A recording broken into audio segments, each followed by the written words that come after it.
কিরে তোর হলো? ওফ, তোদের মা হলে না এতক্ষণে একটা গোটা জামা সেলাই করে দিত, তুই সামান্য একটা বোতাম লাগাতে পারছিস তো? হয়েছে হয়েছে, সুযোগ পেলে শুধু বউয়ের প্রশংসা করা, তাই না? তা বউ প্রশংসা করার মতো তাই করি। তাই না? ঠিক আছে, তাহলে মা ফিরুক, মাকেই বলো কাজটা করে দিতে। নাও ধরো ধরো। এই বাবা, দেখে গেছে। আচ্ছা মা, আমি কি কইছি গো? আমি কইছি কমলা থাকলে একটু কামটা তাড়াতাড়ি হইতো, ঝটপট হইতো, এইটু।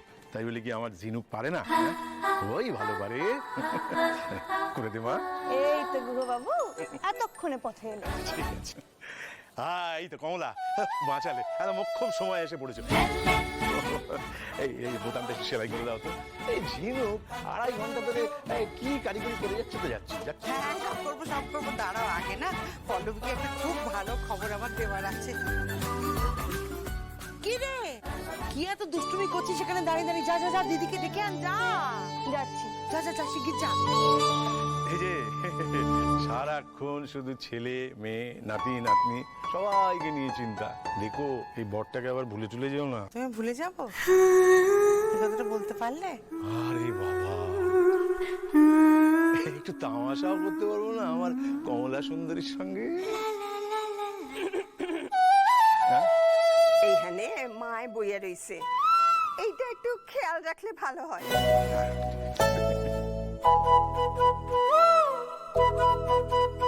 এই যে পল্লবী, এখানে আয়, এখানে আয়, এনে মা কালীর প্রণামী শাড়ি ঠাকুর মশাই দিলেন।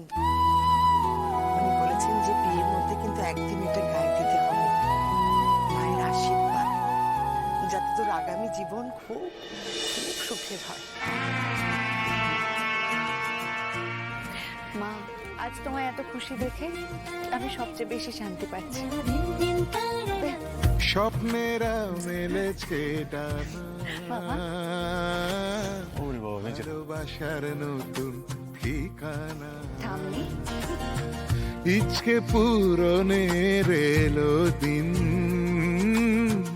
উঠোনে ভরা জোছনা। মা, পল্লবীর নতুন শাড়ি হলো, আমরা যেন বাদ না যাই। সবার সব হবে, কেউ বাদ পড়বে না। সবার শাড়ি, নতুন জামা, সবকিছু হবে।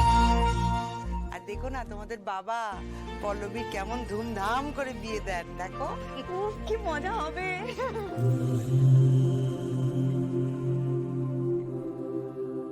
এ কি, বাবা এরকম থম মেরে গেলেন কেন? বিয়ের খরচ নিয়ে চিন্তা করছেন নাকি? হাতে ঠিকমতো টাকা পয়সা আছে তো?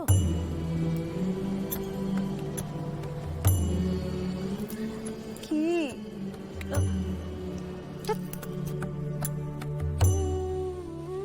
জিনু, যা, যতক্ষণ না বলবো কোনো কাজ করবি না। না যা, গিয়ে দিদিকে সাজা, শিগগির যা। যাচ্ছি, কিন্তু তার আগে এই নাও, তোমার বরের পাঞ্জাবিটা নাও, এটার বোতামটাকে লাগিয়ে দাও। ওরা তো অন্য কারো কাজ পছন্দ হয় না, তাই না? সাবধানে, ঠিক আছে? বাবা, কি হতো আমি না করে ও করলে? আরে বেচারা ঝিনুকটা সব সময় শুধু কমলা কমলা কমলা। কি গো, কি গো, কি হতো আকাশ কুসুম ভাবছো? হ্যাঁ, একেবারেই না, আমার তো কোনো চিন্তা নেই।